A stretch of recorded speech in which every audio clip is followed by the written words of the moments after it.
ভোটের আগে রাজ্য রাজনীতিতে পারদ যত চড়ছে ততই ঘনাচ্ছে অশান্তির ছায়া। তারই মধ্যে বুধবার সকালে গোলাবাড়ির পিলখানার ঘটনা ঘিরে রাজনৈতিক চাপানোতর তীব্র হল।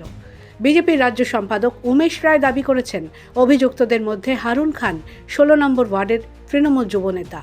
তিনি উত্তর হাওড়ার বিধায়ক গৌতম চৌধুরীর ঘনিষ্ঠ বলে পরিচিত। বিজেপির অভিযোগ, ওই ব্যক্তিকে বিধায়কের সঙ্গে মোটরবাইকে ঘুরতে দেখা গিয়েছে। সেই সংক্রান্ত কিছু ছবি ইতিমধ্যেই সোশ্যাল মিডিয়ায় ভাইরাল হয়েছে। এই ভাইরাল ভিডিওর সত্যতা অবশ্য দ্য ওয়াল যাচাই করেনি।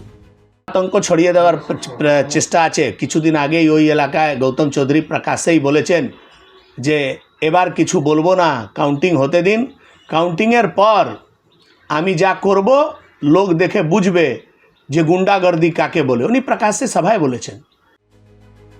তবে সমস্ত অভিযোগ উড়িয়ে দিয়ে বিধায়ক গৌতম চৌধুরী দাবি করেন, বিজেপির মাটি শক্ত নয় বলেই এ ধরনের ভিত্তিহীন রটনা ছড়ানো হচ্ছে। তার প্রশ্ন, কোনো সমাজকর্মী বা সমর্থক তার সঙ্গে ছবি তোলার পর যদি অপরাধে জড়িয়ে পড়ে তাহলে কি সেই দায় তার?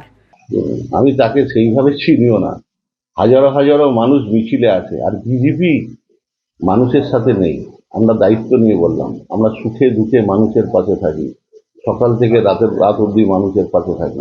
আমি আবার বললাম, এই অঞ্চলের মানুষ তার জবাব দেবে আগামী দিনে। দাদা, বিরোধীদের একটা ছবি পেয়েছে যেখানে দেখা যাচ্ছে আপনি বাইক চালাতে এবং পেছনে হারুন সেন বসে আছে। আমি আবার বলছি, মিছিলে এত মানুষ আসে, কলকাতার মিছিলে যদি আমরা অনেক মিছিলে লোকজন আসে, এটা কখনো আইডেন্টিফিকেশন করা যায় না। আমি তো আবার বলছি, সকাল থেকে রাত পর্যন্ত আমি বাইকে করে ঘুরে বেড়াই। এবার কে কোথায় কি করবে তার তো দায়িত্ব আমার নয়। এরা কোনো তৃণমূল কংগ্রেসের লোক নয়, আমি দায়িত্ব নিয়ে বলছি। এরা সাধারণ ওয়ার্কার, মিছিলে ঢুকে গেছে, ঠিক আছে? তাই ক্রিমিনালের জায়গা জেলে থাকবে, এলাকায় নয়। এই পশ্চিমবাংলার মাটি শান্তির জায়গা, এটা বাংলার মুখ্যমন্ত্রী মমতা বন্দ্যোপাধ্যায়ের জায়গা। আপনি পুলিশকে কি বলবেন? পুলিশকে আমি আজকে সকালবেলাও জানিয়েছি, এবং আমরা কথা দিচ্ছি, যেখান থেকে হোক মাটি কবর খুঁড়ে, এখন একটা পবিত্র রমজান মাস চলছে, এই সময় এই ঘটনা ঘটেছে।